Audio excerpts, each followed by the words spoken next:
Faslun wa yahrumu tafsiruhu bi ghairi ilm, ya, keharaman atau diharamkan menafsirkan Al-Qur'an dengan tanpa ilmu.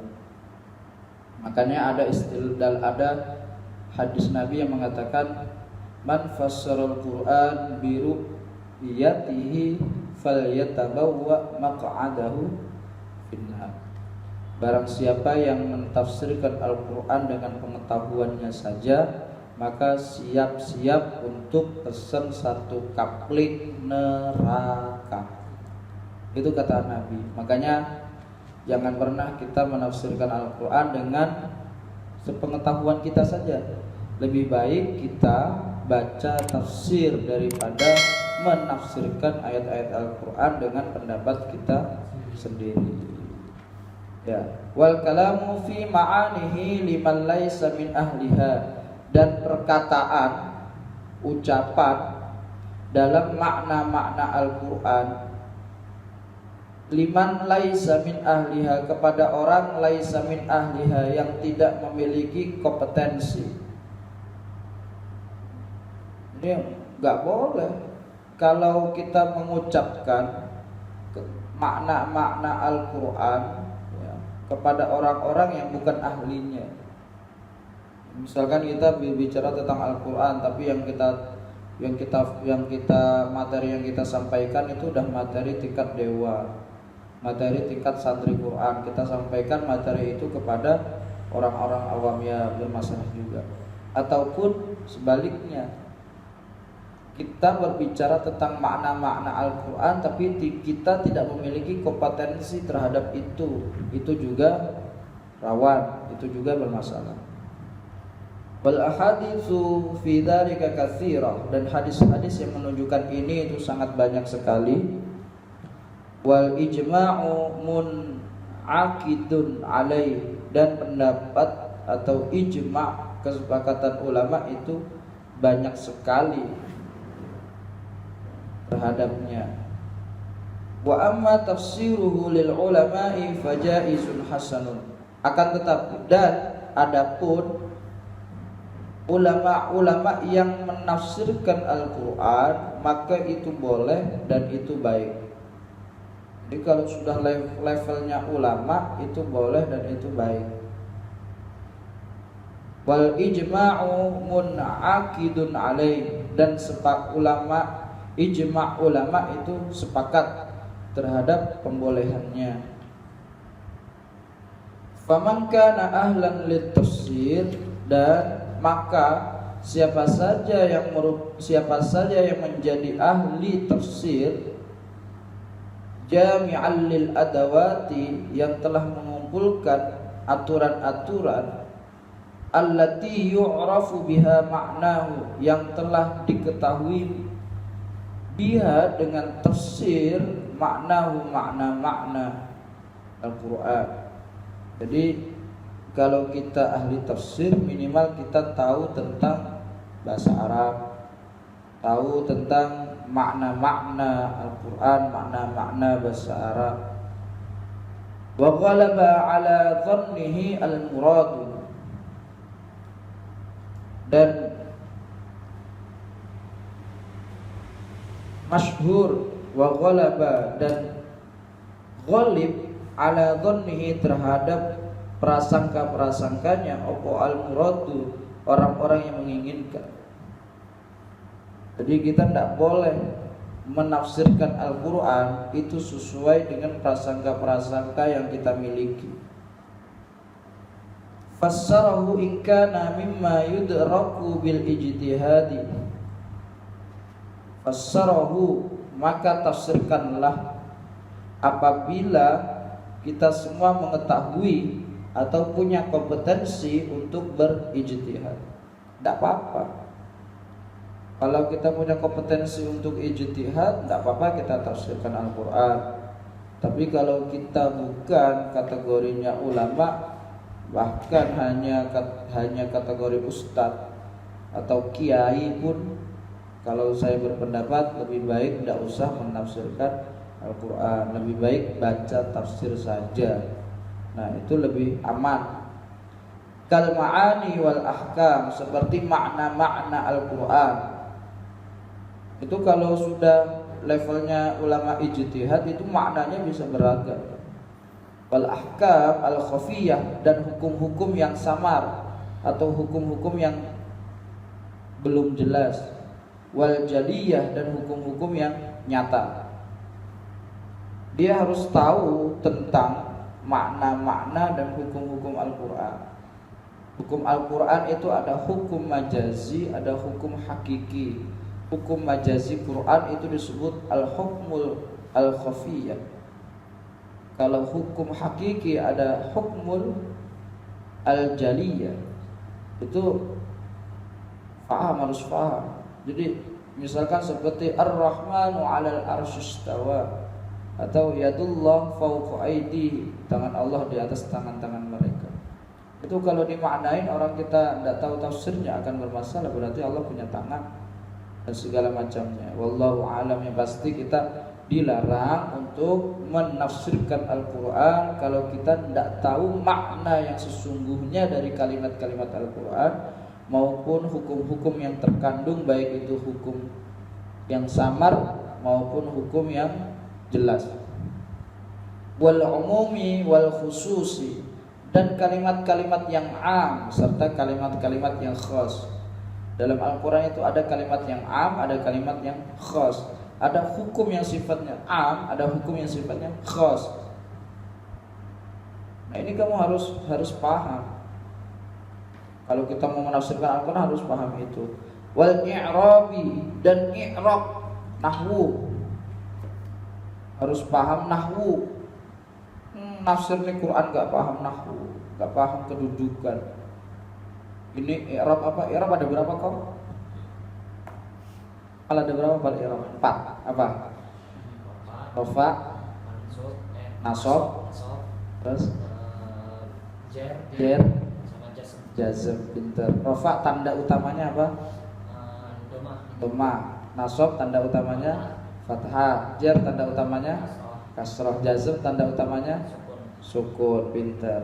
Udah santri ini Pak D pinter ya. Santri ini Pak D pinter. Wa ghairi dzalik, dan lain sebagainya. Wa in kana mimma la yudraku bil ijtihad, dan apabila dia tidak punya kompetensi untuk melakukan ijtihad, apabila dia tidak punya kompetensi untuk melakukan ijtihad, kal umuril lati tariquha an-naql, seperti urusan-urusan yang jalannya yaitu an-naql. An-naql menukil. Jadi kalau dia tidak punya kompetensi itu, lebih baik dia menukil pendapat seseorang, atau minimal baca. Baca itu bagian dari menukil. Misalkan seperti kita baca Jalalain, ya berarti kita menukil pendapat Imam Jalaluddin As-Suyuti, Jalaluddin Al-Mahalli. Atau kita baca, misalkan kita buka tafsir Sofwa, berarti Ali As-Sabuni, kita menukil pendapat Syekh Ali As-Sabuni. Atau kita menukil pendapat Prof. Wahbah, berarti tafsirnya Al-Munir. Yang itu saja, tidak usah kita Afat Ar-Rahim dalam versi saya Novel Sadri Al-Qudsiyah.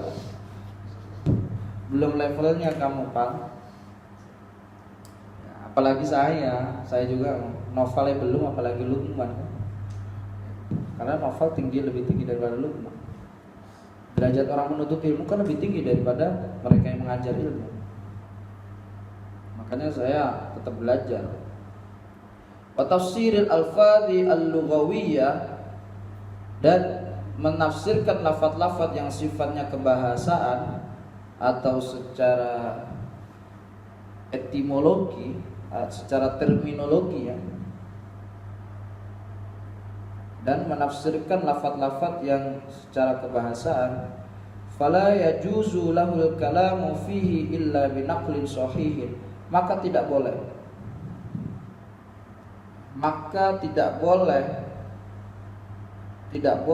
mengucapkan atau menjelaskan tafsir kecuali dengan pendapat-pendapat dengan menukil yang benar. Jadi kita nggak boleh menukil maupun menafsirkan. Kita nggak punya kemampuan ya, kita nggak punya kemampuan tafsir, tapi kita menukil serta menafsirkan dari pendapat-pendapat ulama. Itu kita hukumnya tidak boleh kalau kita menukilnya dengan cara yang salah atau membacanya dengan cara yang salah. Makanya itu akan sah kecuali hanya dengan cara apa? Binaqlin shahihin, dengan proses penukilan yang sahih. Min jihadil mu'tamadina min ahlihi, dari arah-arah mu'tamad yang kuat, min ahlihi, dari ahli-ahlinya. Kita menukil dengan cara yang benar dari ahli-ahli yang benar-benar kuat terhadap ilmu tafsirnya. Kita nggak boleh menukil pendapat seorang penceramah yang nggak punya karya tafsir. Nggak boleh, nggak boleh. Misalkan ada Ustadz Abdus Somad berbicara tentang tafsir kan, padahal beliau dalam kondisi ceramah, misalkan beliau ceramah berbicara tafsir, itu tidak boleh kalau beliau murni pendapat beliau, kecuali kalau beliau sudah murnya karya tafsir dan beliau berbicara tentang karyanya itu, kita menukil pendapat beliau melalui karya-karyanya, itu tidak apa-apa. Saya bicara tentang buku saya, ya sah, kamu nukil dengan jalur yang benar. Wa amma man kana laysa min ahlihi li kaunihi ghairu jami'in li adawatihi fa haramun 'ala tafsir. Adapun orang-orang yang tidak memiliki keahlian, ya, tidak memiliki keahlian, ghairu jami'in li adawatihi, selain seseorang yang memiliki adawatihi. Adawatihi itu apa? Keperluan-keperluannya, yaitu keperluan-keperluan tafsir. Kan tadi banyak adawatihinya, ada maknanya, hukumnya, ada mengetahui amdan khos serta mengetahui i'rab. Itu minimal ada 5 adawah tadi. Maka dia termasuk haram alaihi tafsir, untuk menafsirkan. Jadi kalau dia tidak punya kompetensi serta tidak punya hal-hal yang dibutuhkan untuk menafsirkan, maka dia haram untuk menafsirkan Al-Quran. Lakin lahu ayyang qulat tafsir, akan tetapi dia boleh menukil tafsir. Dia nggak boleh menafsirkan, tapi dia boleh menukil tafsir. Anil mu'tamadina min ahlihi, dari orang-orang yang kuat, orang-orang yang kuat sandarannya, orang-orang yang mu'tamad dalam bidang tafsir Al-Quran, min ahli, dari ahli-ahlinya. Gak apa-apa. Misalkan, makanya kalau kita bikin skripsi, ya, skripsi, tesis atau disertasi itu, kita tidak boleh menukil pendapat orang yang, mohon maaf, belum memiliki karya. Kita tidak boleh. Tidak boleh. Misalkan siapa, kita nukil pendapat siapa? Orang yang meninggal tapi tidak punya karya, kayaknya tidak ada deh. Tidak ada. Hampir semua ulama salafus sholih itu punya karya. Soleh Darat, ya, Kiai Soleh Darat, gurunya Raden Ajeng Kartini punya karya, namanya Tafsir Soleh Darat. Ada karyanya. Bapaknya Gusmus punya karya, namanya Al-Ibris, Tafsir Al-Ibris. Prof Quraisy punya karya, Tafsir Al-Misbah. Luqman punya karya, walaupun dikit. Bentar lagi mau launching buku kedua dan ketiga. Ada hampir semua ulama-ulama itu punya karya. Kalau saya kan bukan ulama, hanya sekedar guru saja. Kita nukil pendapat mereka yang mu'tamad itu sah. Sah. Tsummal mufassiruna bi ra'yihim min ghairi dalilin sahihin aqsa. Kemudian mufassir, orang-orang yang telah menafsirkan Al-Quran, bi ra'yihim, dengan pendapat mereka, min ghairi dalilin, dengan tanpa dalil yang benar, aqsamun, itu bermacam-macam. Jadi Jadi dalam kitab Tibyan ini ada macam-macam orang yang menafsirkan Al-Quran dengan pendapatnya dengan tanpa dalil yang benar. Itu ada berbagai macam. Pertama, minhum man yahtajju bi ayatin ala tashihi madhhabihi wa taqwiyati khatirihi. Di antara mereka itu ialah orang-orang yang membutuhkan ayat-ayat, ala tashihi madhhabihi, untuk membenarkan pendapatnya, wa taqwiyati khatirihi, dan menguatkan argumentasinya. Jadi tidak apa-apa. Misalkan dia sedang ceramah tap, seperti ustadz-ustadz yang biasa ceramah tap, baca kan ceramahnya bla bla bla bla bla bla. Seperti firman Allah Ta'ala dinyebutkan ayatnya, itu tidak apa-apa. Dan sebagian itu tidak apa-apa. Ma'a annahu la yaghlibu ala dhannihi anna dzalik huwal murad bil ayah. Beserta sesungguhnya dia tidak mengalahkan, tidak mendominasi ya prasangkanya bahwa sesungguhnya itu merupakan maksud dari ayat itu. Jadi dia nggak boleh misalkan maksud dari ayat ini ialah ini, itu nggak boleh.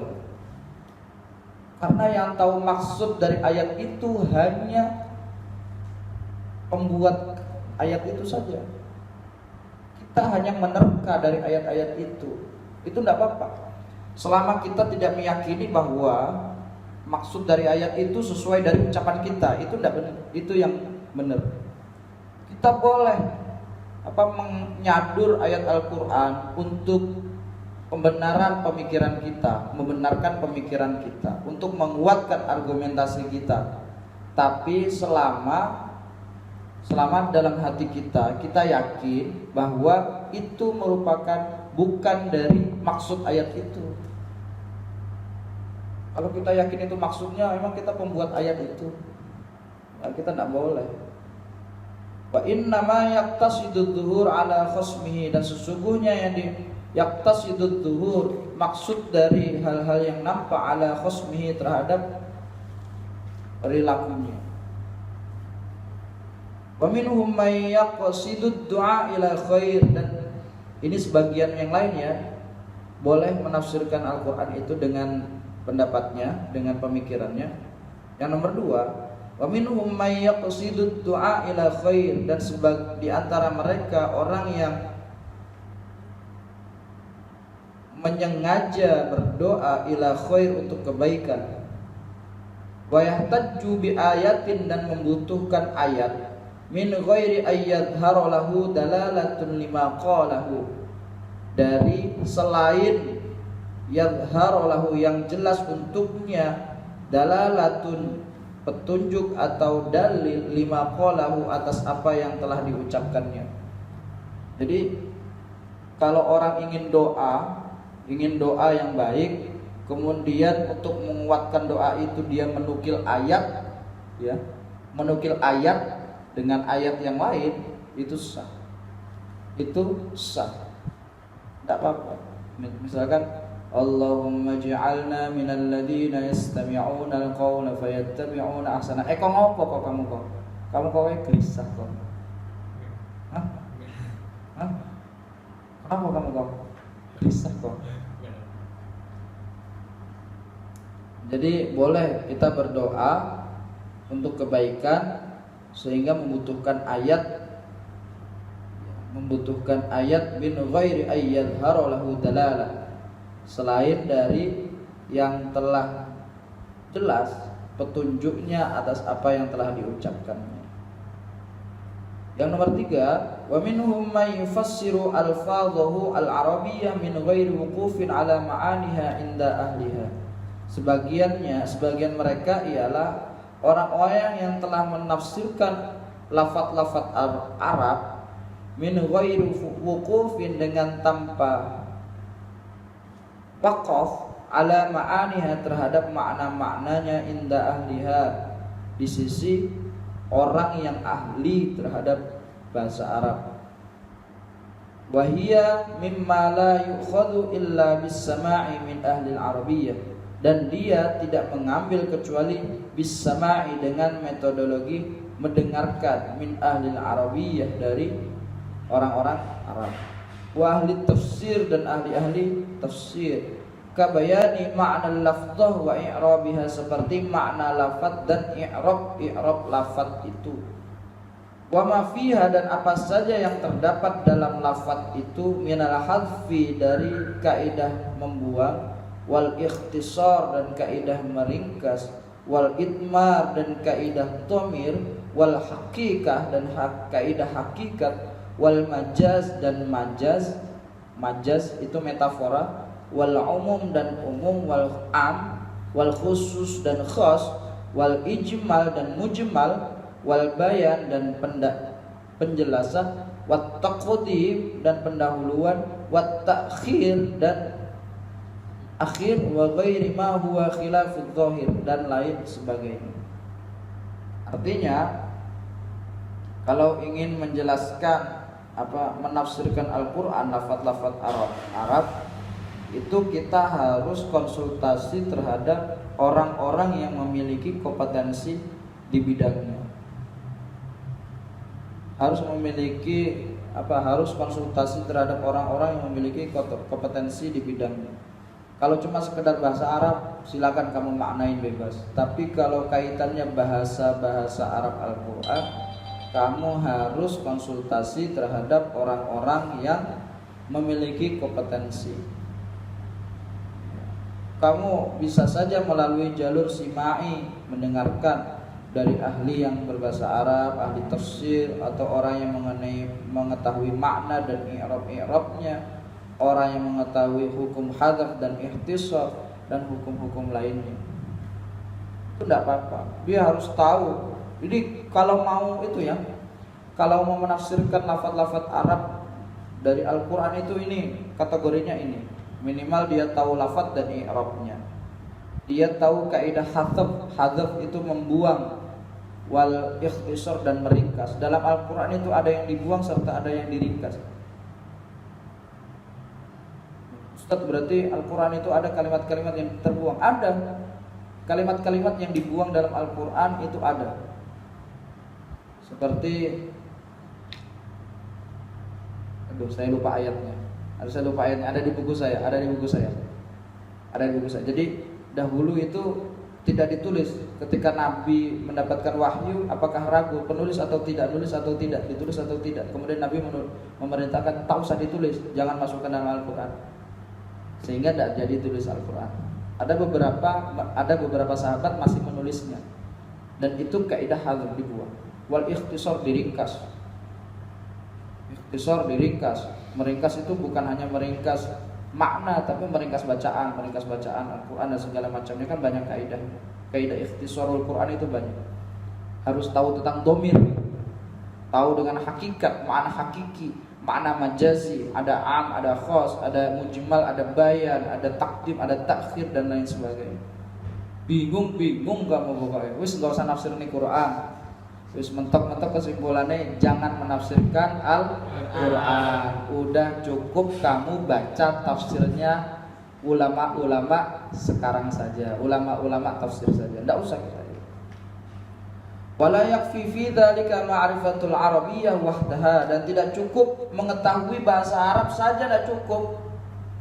Kamu mentang-mentang alumni Gontor misalkan, udah paham bahasa Arab, maknain Quran, cukup pakai bahasa Arab, enggak bisa. Saya alumni Lirboyo, mentang-mentang alumni Lirboyo maknain kitab pakai kemampuan bahasa Lirboyo saya, enggak boleh juga. Enggak boleh kita menafsirkan Al-Quran hanya modal paham bahasa Arab. Apalagi alumni teknokrat, jelas nggak bisa bahasa Arab gitu. Alumni teknokrat itu bisanya apa? Coding gitu dia. Ustaz sekarang pelajaran coding. Opo nggak paham aku kok. Jadi saya ngobrol sama Eko itu, kalau ngobrol soal IT itu 100% nggak paham saya. 100% nggak paham, tapi coba-coba pelan-pelan lah. Saya lagi belajar untuk paham IT juga. Balla budda ma'aha min ma'rifati ma qalahu ahlu tafsir fiha. Akan tetapi wajib Wajib, ya. Wajib bukan hanya mengetahui bahasa Arab saja, tapi mengetahui apa saja yang telah dikatakan oleh ahli-ahli tafsir di dalam tafsir-tafsirnya. Jadi kita tidak boleh maknai Quran cukup pakai Quran saja, cukup pakai terjemah maksud Quran gini, jangan. Udah, kita jangan cetak Gus Nur yang sesat itu, jangan kita cetak. Masa ulama ialah binatang ternak, hewan, tumbuh-tumbuhan, bagian ulama? Ya enggak lah. Masya Allah, ini kan sesat. Jadi ketika kita sudah paham bahasa Arab, kita harus komparasi dengan pendapat-pendapat tafsir yang telah mereka katakan dalam tafsir-tafsirnya. Enggak boleh kita, ini pendapat saya gini, enggak boleh. Kecuali kalau kita nukil pendapatnya baru silahkan. Faqad yakununa mujtami'ina ala tarkidz zahir. Dan maka sesungguhnya mereka mujtami'ina, mereka semua itu sepakat ala tarkidz zahir, untuk meninggalkan al-zahir secara jelas. Au ala iradatil khusus, atau terhadap keinginan yang khusus. Awil itmari au ghairi dzalik, atau terhadap hal-hal yang sifatnya dhamir, tersembunyi, au ghairi dzalik, atau lain sebagainya. Mimma huwa khilafudz zahir, di antara dari perkara itu ialah khilafudz zahir. Khilafudz zahir menulayani perkara yang zahir. Wa kama idza kana al-lafdhu mushtarakan baina ma'anin, dan kama seperti lafaz, apabila lafaz itu mustarak di antara maknanya. Mustarak itu satu lafaz punya beribu-ribu makna, punya lafaz punya makna yang banyak. Ini kan kamu akan bingung. Ma dalam Al-Qur'an itu ada banyak sekali maknanya. Ma dalam Al-Qur'an ada sekali maknanya. Ada dimaknain ma bermakna tidak, ada ma dimaknain barang, sesuatu, ataupun apa. Ada kalimat tanya, ada kalimat barang, ada kalimat nafi. Ini baru ma, mim, baru huruf mim saja ini. Ini kalau kamu sekedar bisa bahasa Arab itu kan, kayak saya alumni gini, alumni Lirboyo baru sekedar bisa bahasa Arab, maknain gua seenak, bisa salah beneran. Yang kayak gini kita harus mengetahui mustarakul lafz, itu harus tahu kita. Fa'ulima min fi mawdi'in annal murad ahadal ma'ani thumma fassara kullama ja'a bih. Maka diketahui fi mawdi'in, dalam tempat, dalam konteksnya, annal murad, sesungguhnya hal-hal yang diinginkan, ahadal ma'ani, salah satu maknanya, thumma fassara, kemudian menafsirkan, kullama ja'a bih, kullama terhadap apa saja, ja'abih yang datang kepada dengannya. Jadi untuk mengetahui lafaz-lafaz yang mustarak di antara makna-makna itu, kamu harus tahu konteksnya apa dan apa saja yang diinginkan dari kalimat itu, dari lafaz itu, dari ayat itu, kamu harus tahu. Baru kamu boleh menafsirkan. Kalau nggak ngerti, ya ojo nafsirnya. Fahadha kulluhu tafsirun birra'i, maka ini semua merupakan tafsir birra'i. Wa huwa haram, dan itu haram. Wallahu a'lam. Artinya kesimpulan dari pasal ini ialah Imam An-Nawawi itu menolak tafsir birra'i. Imam An-Nawawi itu menolak tafsir birra'i untuk setiap santri yang sudah mempelajari kitab At-Tibyan. Lebih baik kita birra'i, maksudnya dengan pendapat kita sendiri ya, bukan dengan pendapat ulama-ulama tafsir. Lebih baik kita menukil pendapat-pendapat ulama tafsir yang sudah jelas keabsahannya, kredibelnya, ya, kompatibelnya, alimnya, waroknya, walinya, mereka sudah jelas. Lah kita ini apa kan? Ngaji baru a i u e o nafsirin Quran. Sholat aja sering bolong nafsirin Quran, ya. Masih seneng ke mall aja nafsirin Quran, ya. Masih seneng lihat cewek bahenol aja nafsirin Quran, ya. jauh kita, terlalu banyak kemaksiatan yang kita lakukan sehingga kita ini ya jauh lah, masih jauh dari level ulama itu jauh, bahkan levelnya wali. Tapi cita-cita saya tetap pengen jadi wali, cita-cita. Kalau nggak bisa wali ya minimal wali band. Ngeband terus ini, ngeband terus. Kalau nggak bisa wali beneran minimal wali band, ngeband terus. Kita lanjut.